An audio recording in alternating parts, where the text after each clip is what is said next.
بسم اللہ الرحمن الرحیم۔ ایک مضمون واٹس ایپ پر گردش کر رہا ہے باب الظاہر کے تعلق سے۔ میں نے سوچا اس پر بھی ویڈیو بنائی جائے تاکہ دیگر لوگوں کے پاس بھی یہ مضمون پہنچے۔ بہت عمدہ اور بہت اچھی باتیں لکھی ہوئی ہیں اور آپ اس میں دیکھ بھی سکتے ہیں تھمبنیل کے اندر، جس میں لکھا ہوا ہے وقت کی کروٹوں پر مسکراتا باب الظاہر، از قلم شکیل منصور القاسمی۔ تاریخ کا سفر اپنے جلوے میں عجیب و نشیب و فراز سمیٹے ہوئے ہوتا ہے۔ وہ قافلے جو کبھی دنیا والوں کے لیے دشمن سمجھے جاتے تھے، آج انہی کے قدوم میمنت کے لیے سرخ قالین بچھائے جا رہے ہیں۔ ہائے رے سیاست، کیا کیا رنگ ہیں تیرے، یہاں نہ کوئی نقش مستقل ہے نہ کوئی چہرہ بے داغ۔ پھر تعجب بھی کیسا، سیاست کا مزاج ہی کچھ ایسا ہے کہ کل کا مخالف آج کا مہمان بن جاتا ہے، اور کل کے طعنہ زن آج استقبال میں جھک کر کھڑے نظر آتے ہیں۔ 28 فروری 1958 عیسوی کا وہ تاریخی دن آج بھی دارالعلوم دیوبند کی تاریخی فضاؤں میں تازہ ہے، جب افغانستان کے بادشاہ متوکل علی اللہ محمد ظاہر شاہ نے اس روحانی و علمی مرکز کا شرف زیارت حاصل کیا تھا۔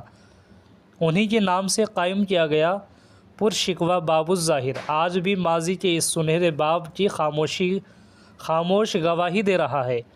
اس دروازے کی طہارت و مجد کا نقطہ وسیع تر تاریخی پس منظر میں حوادث و انقلابات، یورش و شورش کے ہاتھوں میں ماند نہ پڑ سکا، اور اب تاریخ کا ایک نیا باب رقم ہونے کو ہے۔ ہفتہ 11 اکتوبر 2025 عیسوی کو امارت اسلامی افغانستان کے موجودہ وزیر خارجہ مولانا امیر خان متقی زیر مجدہ و فضلہ ہندوستان کے سرکاری دورے کے دوران اسی دارالعلوم دیوبند کے صحن میں قدم رکھ کر اکابر کے فیضان علم سے سند حدیث حاصل کرنے والے ہیں۔ اس کاخ فقیری کے آگے شاہوں کے محل جھک جاتے ہیں۔ وہی ہندوستان جو کبھی طالبان کے نام سے خائف و لرزاں تھا، انہیں دہشت گرد قرار دے کر منہ موڑتا تھا، آج انہی کے نمائندے کو باعزت مہمان کے طور پر خوش آمدید کہنے کو تیار ہے۔ یہ کوئی معمولی منظر نہیں، یہ تاریخ کی پلٹتی ہوئی بساط ہے، جہاں ماضی کی تلخیاں اور حال کے مفادات و ضرورتیں ایک دوسرے سے بالغیر دکھائی دیتی ہیں۔